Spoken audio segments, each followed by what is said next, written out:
Assalamualaikum warahmatullahi wabarakatuh. Innal hamdalillah nahmaduhu wa nasta'inuhu wa nastaghfiruh wa na'udzu billahi min shururi anfusina wa min sayyiati a'malina. May yahdihillahu fala mudilla lahu wa may yudlilhu fala hadiya lahu. Asyhadu an la ilaha illallah wa asyhadu anna Muhammadan 'abduhu wa rasuluh. Ya ayyuhalladzina amanu taqullaha haqqa tuqatih wa la tamutunna illa wa antum muslimun. يا أيها الناس اتقوا ربكم الذي خلقكم من نفس واحدة وخلق منها زوجها وبث منهما رجالا كثيرا ونساء واتقوا الله الذي تساءلون به والأرحام إن الله كان عليكم رقيبا رب اشرح لي صدري ويسر لي أمري واحلل عقدة من لساني يفقهوا قولي اللهم لا سهل إلا ما جعلته سهلا وأنت تجعل الحزن إذا شئت سهلا Rabbana zidna ilma warzuqna fahma. Ikhwatal iman yang dimuliakan oleh Allah Subhanahu wa taala, pada malam yang berbahagia ini kita lanjutkan pembahasan kita surat Ali Imran. Kita sampai kepada ayat yang ke-172. Kita sempat menyinggung ayat ini, masih berkaitan tentang perang Uhud. Ayat 72 sampai dengan ayat 172 sampai dengan 187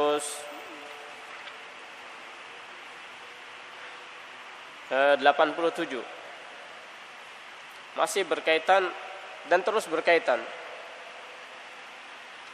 tentang perang Uhud. Seperti kita ketahui bahwasanya perang Uhud itu terjadi pada hari Sabtu, kira-kira tanggal 15 Syawal, pertengahan bulan Syawal. Pada saat itu kaum muslimin ditimpa musibah yang sangat luar biasa besarnya sebagai ujian dari Allah Subhanahu wa taala. Kemudian pada hari berikutnya tanggal 16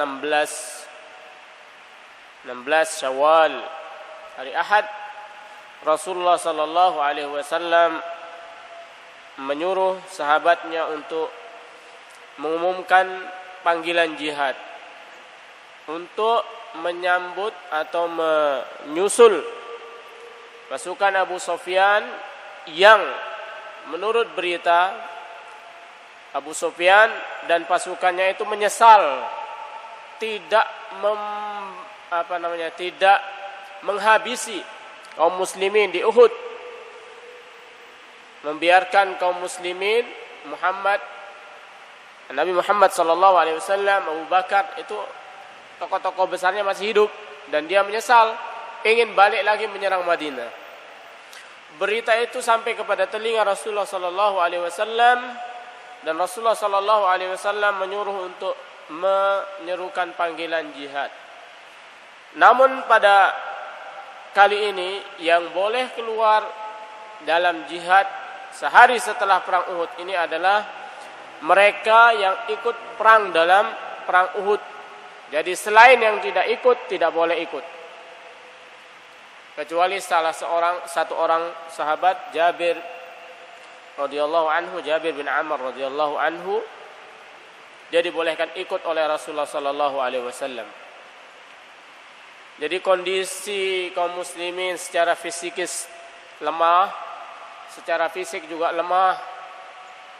Kemudian pada hari berikutnya, pada hari Ahad, diseru untuk keluar lagi menyambut pasukan Abu Sufyan yang terdengar akan balik menyerbu kota Madinah.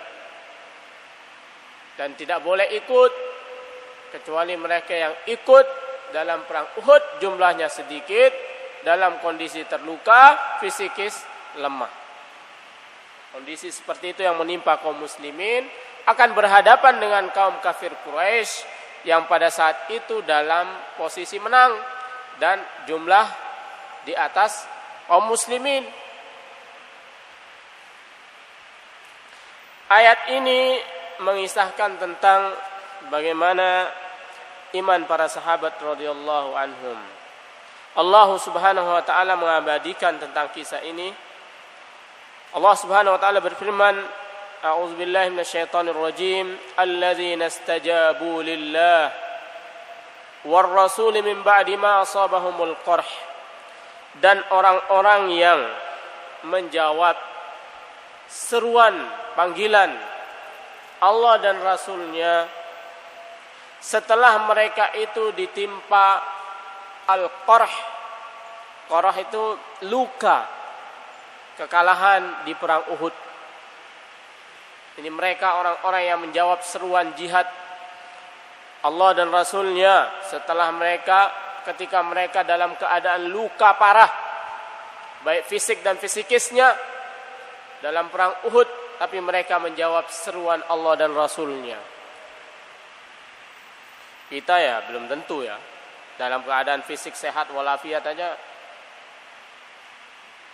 belum bisa menjamin. Nanti yang menjamin itu ketika ujian itu datang, apakah iman kita itu benar ataukah tidak. Nanti ketika ujian itu datang, ini kondisi terluka, kemudian diajak berjihad lagi, barusan saja kemarin mereka kalah, mereka terluka. Diceritakan itu ketika berangkat keluar menyusul pasukan Abu Sufyan itu, ada yang digendong, yang menggendong juga luka, lukanya lebih ringan, capek, berhenti, jalan lagi, dan begitu sampai mereka kepada satu tempat namanya Hamra'ul Asad. Itu nama tempat. Mereka sampai di situ, ternyata Allah Subhanahu wa taala menurunkan rasa takut dalam pasukan Abu Sufyan. Tidak jadi menyerbu Madinah, balik ke Mekah. Itu kekuatan iman yang berbicara. Karena Allah telah berjanji bahwasanya Rasulullah bersabda, salah satu kekhususan Rasulullah sallallahu alaihi wasallam dibandingkan dengan umat terdahulu adalah perkataan Rasulullah sallallahu alaihi wasallam, nusirtu birru'bi, aku ditolong oleh Allah Subhanahu wa taala dengan ketakutan yang dihujamkan kepada musuhnya masirata syahrin. Jadi jaraknya itu masanya itu, ketakutan itu dihujamkan dalam diri musuh-musuhnya masirata syahrin. Perjalanan 1 bulan. Jadi karena iman kaum muslimin, ketakutan itu dihujamkan dalam musuh kaum muslimin. Dan kejadian ini menambah semangat maknawiyat, mental kaum muslimin bisa terobati. Sedikit bisa terobati. Dalam keadaan jumlah kita seperti ini, musuh kita takut. Jadi mentalnya kembali bangkit. Kondisi di Madinah kembali pulih. Jadi kaum muslimin sampai kepada Hamra'ul Asad, menginap di sana. Abu Sufyan tidak jadi menyerang Madinah, balik ke Mekah. Akhirnya mereka balik ke Madinah. Lilladzina ahsanu minhum, Allah berikan mereka ganjaran. Alladzi lilladzi, dan bagi orang-orang yang ahsanu qaulan wa fi'lan, yang ahsanu qaulan wa fi'lan, orang-orang yang berbuat baik perkataan dan perbuatannya, baik mengikuti syariat Allah Subhanahu wa taala dan Rasulnya, perbuatan dan perkataannya sesuai dengan petunjuk Allah dan Rasulnya.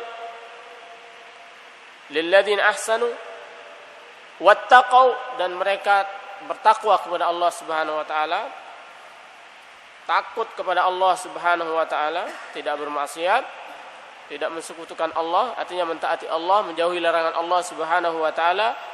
Mereka ini ajrun azim, ajar, pahala azim, besar. Ini stempel ya dari Allah kepada mereka ini. Jadi mereka ini tanpa terkecuali yang keluar pada hari itu bersama Rasulullah sallallahu alaihi wasallam mendapatkan stempel ini dari Allah Subhanahu wa taala, sahabat Rasulullah sallallahu alaihi wasallam. Ini namanya perang Hamra'ul Asad. Kemudian ayat berikutnya 173 ini berbicara tentang perang Badar Sugro. Perang Badar Sugro ini ketika dialog sebelum perang Uhud usai, terjadi dialog di bukit itu, Rasulullah di atas bukit. Abu Sufyan mengatakan, nanti kita ketemu lagi di Badar Kubro. Ini janji. Kita nanti bertempur lagi tahun depan, Amil Mukbil di Badar. Ya, dijawab sama kaum muslimin. Rasulullah, oke. Deal. Tahun depan di Badar Kubro kita ketemu lagi. Nah. Alladzina qala lahumun nas. Jadi Abu Sufyan pada waktu itu keluar dengan pasukannya. Begitu juga kaum muslimin. Setahun setelah perang Uhud. Keluar, Abu Sufyan keluar. Dan pasukannya. Tapi mereka ini orang kafir Quraisy ini dihujamkan ketakutan oleh Allah Subhanahu wa taala, ragu-ragu. Musimnya juga tidak cocok, musim pacaklik. Tapi kaum muslimin keluar. Sampai ke Badar. Badar ini pasar di situ. Menginap di situ selama 7 hari, 1 minggu. Menunggu kedatangan orang-orang kafir Quraisy, menepati janji untuk bertempur. Tapi Abu Sufyan dan kaumnya, orang-orang kafir Quraisy ternyata ragu. Tapi untuk menyembunyikan keraguannya, ketidakberaniannya ini, dibikinlah statement, kirimlah utusan propaganda. Ini diupah, ini ada kapilah mau ke Madinah. Nanti tak kasih korma apa onta, lupa saya, onta kayaknya. Kamu bilang sana kota Madinah kaum muslimin bahwa Abu Sufyan ini keluar dengan pasukannya yang sangat banyak dengan persenjataan lengkap. Kamu jangan coba-coba menantang pasukan itu. Takut kamu harus takutlah kalian kepada pasukan itu, pasukan yang luar biasa banyaknya. Kamu tidak bisa melawan mereka. Begitulah kira-kira maknanya. Dia tidak tahu bagaimana dia orasinya ahli-ahli syair dulu ya, saking hebatnya menggambarkan kondisi pasukan Abu Sufyan bagaimana. Dengan pasukan persenjataan jumlahnya sekian sangat banyak. Akhirnya kaum muslimin di Madinah ditakut-takuti oleh ini utusan Abu Sufyan yang diupah ini. Kalau sekarang kan media yang berkuar-kuar. Ini diupah. Dulu belum ada media. Medianya syair. Jadi para penyair itu medianya. Jadi ini berkuar-kuar di Madinah ini orang, menakut-nakuti kaum muslimin, jangan keluar menyongsong, jangan keluar ke Badar, bertemu dengan orang-orang itu, orang-orang yang hebat, persenjataan lengkap, canggih, cerdas, kuat, penguasaan bela diri tingkat tinggi, persenjataan tingkat tinggi, pasukan elit. Kalau sekarang kan kita ditakuti kaum muslimin, ditakut-takuti dengan itu. Ditakut-takuti dengan Amerika, ditakut-takuti dengan Perancis, dan seterusnya. Jangan coba-coba melawan mereka. Mereka itu punya persenjataan canggih, hebat, pintar, cerdas. Habis kalian nanti kalau melawan mereka. Takutlah kita karena kita tidak punya iman. Nah begitulah. Tapi kaum muslimin tidak seperti itu mentalnya, tidak seperti kita ya, para sahabat. Alladzina qala lahumun nas. Orang-orang yang berkata kepada manusia, orang yang berkata ini Abu Sufyan dan kaumnya kepada manusia, kepada kafilah ini, dia berkata, ini pesan Abu Sufyan kepada kafilah, innan nasa, sesungguhnya manusia, orang-orang itu, yaitu kafir Quraisy, Abu Sufyan dan konco-konconya itu, qad jama'u lakum, mereka sudah mengumpulkan pasukannya, persenjataannya untuk memerangi kalian. Kata utusan ini kepada kaum muslimin di Madinah, fakhshawhum, maka takutlah kalian kepada mereka, wahai kaum muslimin, jangan coba-coba menghadang mereka, jangan coba-coba melawan mereka. Tapi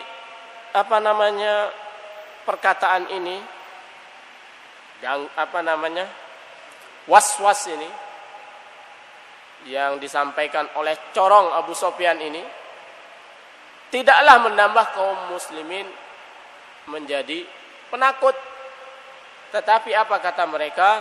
Fazadahum imana. Akan tetapi perkataan mereka itu malah menambah keimanan mereka, keyakinan mereka kepada Allah Subhanahu wa taala, keyakinan mereka kepada pertolongan Allah Subhanahu wa taala.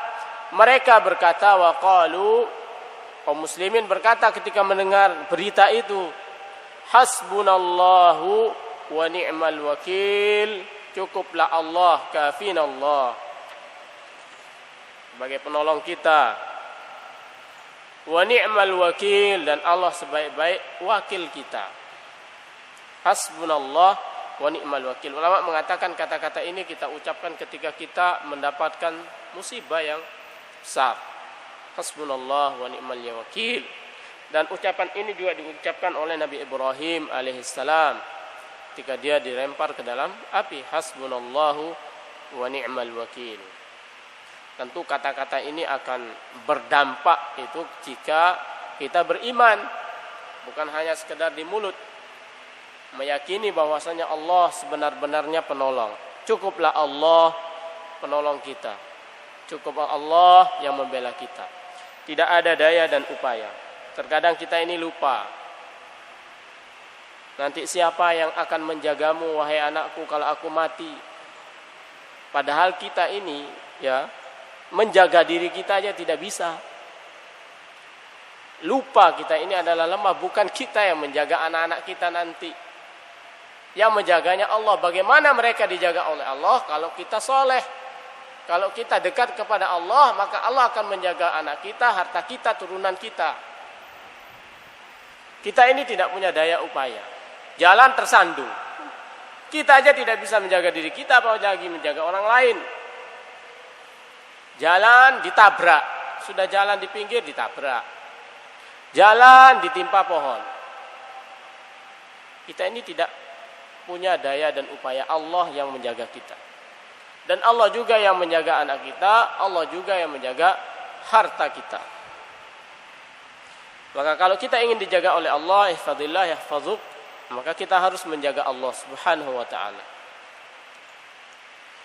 Ini diceritakan di surat Al-Kahfi, bagaimana ketika Musa alaihissalam dan Khidir sampai dalam suatu negeri, suatu desa.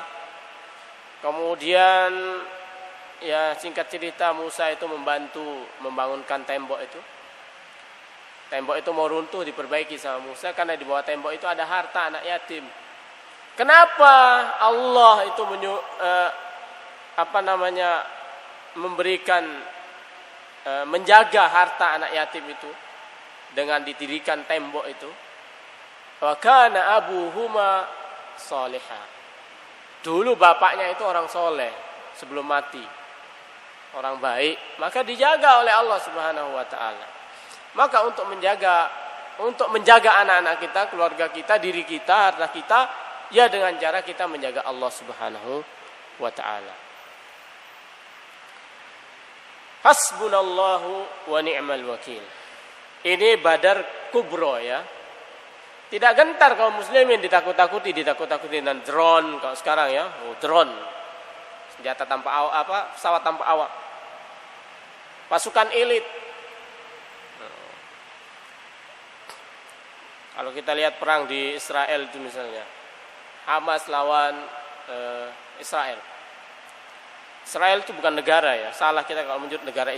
Sekarang jadi negara Israel, negara Israel. Tidak ada negara Israel itu. Mereka tidak punya negara. Itu adalah tanah kaum muslimin. Maka ada peta itu, ada Israel, West Bank itu.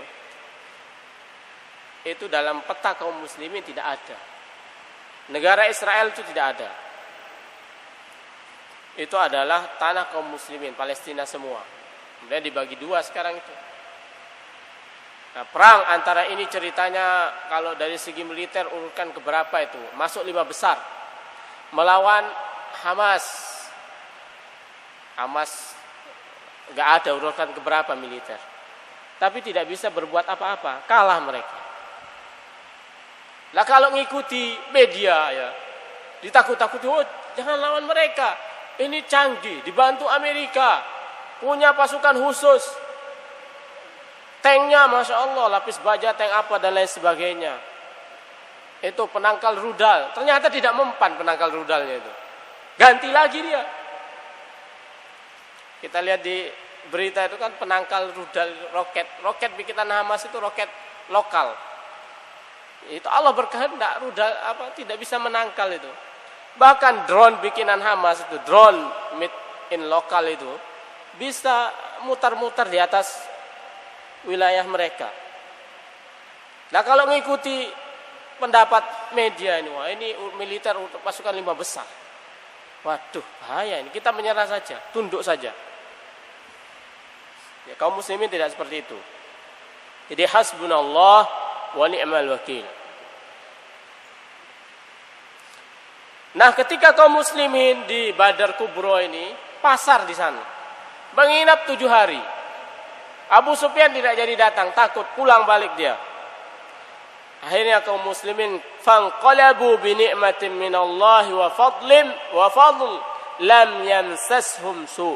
Kaum muslimin balik dari Badar Kubra itu dengan membawa karunia Allah, nikmat dan karunia Allah Subhanahu wa taala. Mereka bisa berjualan di situ dan dapat untung banyak.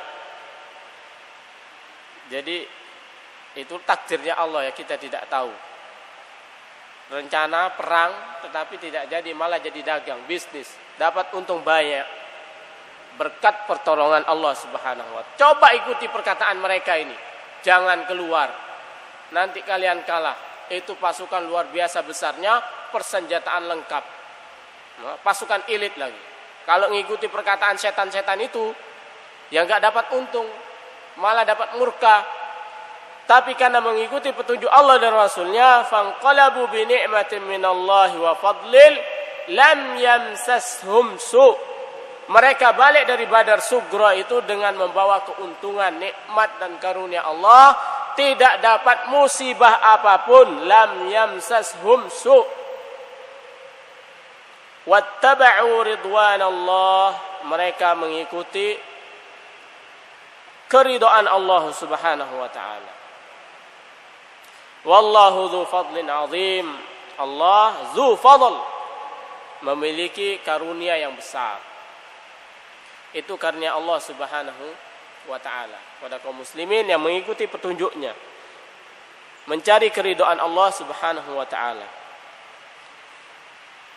Kemudian Allah tegaskan, mereka itu orang-orang yang propaganda yang dilakukan oleh musuh-musuh Allah itu dengan menakut-nakuti kaum muslimin, dengan membesar-besarkan wali-wali syaitan. Jadi itu tugas mereka memang, membesar-besarkan wali syaitan itu supaya kita takut sama mereka, supaya kita tidak berani berkata yang benar di hadapan mereka. Ya tugas mereka ini, syaitan-syaitan ini, syaitan manusia itu ya dengan mulut mereka, dengan tulisan mereka dan lain sebagainya. Sedangkan setan-setan jin itu dengan menanamkan rasa was-was dalam diri kita. Untuk melangkah menuju kebenaran dikasih was-was.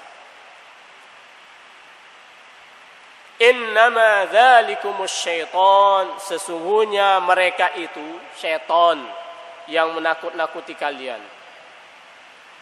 Yukhawwifu awliya'ahu. Jadi syaitan-syaitan itu, innama dzalikumus syaitan yukhawwifu awliya'ahu fala takhafuhum wa khafuni in kuntum mu'minin. Jadi janganlah takut kepada wali-wali syaitan itu. Jadi innama, ini orang yang diutus oleh Abi Sufyan ke Mekah untuk menakut-nakuti kaum muslimin. Ini supaya tidak berani dengan orang-orang kafir itu syaitan. Ingin menanamkan ketakutan kepada kaum muslimin, bahwasanya mereka ini orang hebat, orang kuat, pasukan elit, punya persenjataan canggih. Itu syaitan. Yukhawwifu awliya'ahu, syaitan ini membesar-besarkan auliya'nya, konconya. temannya. Oh, itu orang hebat. Ini canggih, punya persenjataan canggih, jangan coba-coba. Intelijennya mantap, hebat. Dzalikumus syaitanu yukhawwifu awliya'ahu fala takhafuhum, wahai kaum muslimin, jangan takut kepada mereka. Wa khafuni, takutlah kepada Allah, padaku, kata Allah Subhanahu wa taala. Jadi kita hanya takut kepada Allah Subhanahu wa taala. Itu baru bisa terlaksana in kuntum mu'minin, kalau kalian benar-benar beriman.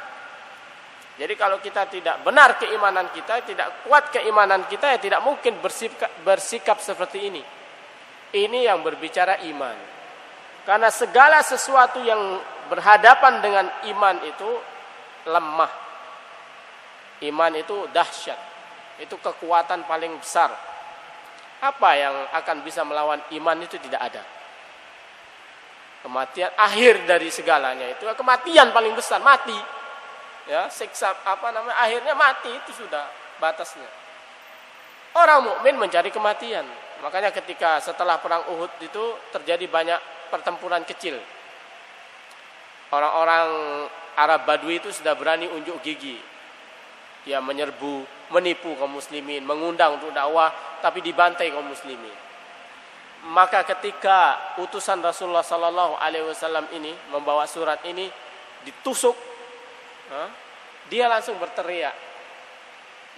Ini sahabat ini mengatakan fuztu wa rabbil Ka'bah. Dia ditusuk, mati ini. Sebelum mati dia mengatakan, teriak dia, fuztu wa rabbil Ka'bah. Faza yafuzu, dan sukses. Aku sudah sukses. Aku sudah beruntung demi Tuhannya Ka'bah. Jadi kondisi seperti itu bagi dia keberuntungan. Karena dia beriman, karena itu yang dicari. Itu kalau iman yang berbicara. Makanya iman itu sangat penting. Dan pendidikan iman itu ya sejak dini, bukan saja pendidikan non-iman. Kadang anak memberikan perhatian yang besar kepada anak karena umur sekian ini, namanya golden age, itu masa keemasan. Tapi ternyata masa keemasan ini bukan iman yang ditanami, bukan menanamkan keimanan kepada diri anak itu. Malah yang ditanamkan bukan keimanan. Lihat saja, kita lihat keluarga kita, anak kita, anak saudara kita, anak paman kita, apa yang diajarkan, apa yang masuk ke otaknya, apakah pelajaran keimanan atau pelajaran hura-hura. Yaitu kembali kepada kita bisa menilai sendiri. Untuk mencari pelajaran keimanan itu pada saat sekarang ini kelihatannya cukup sulit. Anak kita masuk SD itu di sekolahnya sampai jam 3 misalnya. Berapa jam pelajaran agama? Terus agama apa yang diajarkan? Terus lingkungannya seperti apa? Oke, pelajaran agama. Kadang kita bingung ya. Pertama buka dengan Al-Quranul Karim, Bismillahirrahmanirrahim. Setelahnya itu goyang-goyang, nanti ditutup dengan doa. Itulah pemandangan kemasyarakatan kita. Di sekolah juga begitu. Sekarang pelajaran agama, pelajaran lain nanti nggak ada hubungannya dengan agama, malah merusak agama. Ya, itu bisa kita lihat dari jam berapa anak kita sekolah. Kemudian pulang sekolah ngapain? Nonton TV dan seterusnya. Kapan dia mendapatkan pelajaran keimanan? Bahkan baca Quran aja tidak bisa. Sampai dia kuliah tidak bisa baca Quran. Karena tidak ada syarat masuk kuliah itu bisa baca Quran. Lulus kuliah bisa baca Quran, tidak ada syaratnya. Ya, kelihatannya pelajaran keimanan ini sulit. Karena kita ya mau tidak mau harus sekolah. Apalagi sekolah yang menyediakan beasiswa, ada potongan, otomatis orang-orang karena kita kondisi ekonomi kita lemah, masuk sana, pelajaran agamanya 1 jam seminggu misalnya. Terus isinya apa? Terus yang ngajarkan siapa? Terus lingkungannya apa? Pelajaran yang lain bagaimana? Itu pada masa-masa penting pendidikan anak. Ya, bagaimana akan lahir generasi yang beriman dan bertakwa sesuai Al-Qur'anul Karim. Ya, jangan harap karena yang masuk. Kalau masuk ke dalam teko itu airnya keluar air, kata Agim itu. Kalau yang dicekoki anak itu pelajaran yang bukan keimanan, ya nanti ya lahir bukan orang yang beriman. Para hadirin yang dimuliakan oleh Allah Subhanahu wa taala, ya ini tanggung jawab kita semua. Kita sampai ke ayat yang ke-175 dari surat Al-Imran. Insyaallah kita lanjutkan pada pertemuan berikutnya. Ayat yang ke-176. Masih berbicara tentang perang Uhud. Jadi semoga kajian kita pada malam hari ini 1 2 3 4 ayat 1 2 3 4 ini 4 ayat ini bisa berguna bagi kita semuanya, menjadi panduan hidup kita sehingga kita berjalan di muka bumi ini sesuai dengan petunjuk Allah Subhanahu wa taala. Subhanakallahumma bihamdika asyhadu an la ilaha illa anta astaghfiruka wa atubu ilaik. Assalamualaikum warahmatullahi wabarakatuh.